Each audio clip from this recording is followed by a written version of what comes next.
Hello, in this video I want to show you how to fix the problem when you have stable internet connection, but you cannot use Google Play Store or any browser on LG Q70.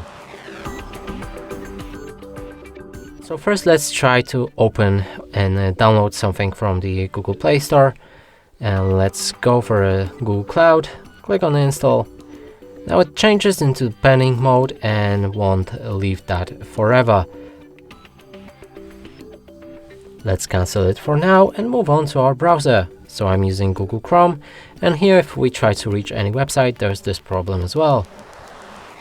So to fix both of these issues, we'll need to open our settings, enter the system, then date and time, and set time automatically. If you go back to your browser and refresh the page, it works. And the same is with Google Play Store. If you try to install the same app, it should download normally. If not, you might need to restart the Google Play Store as well, but here it runs very well.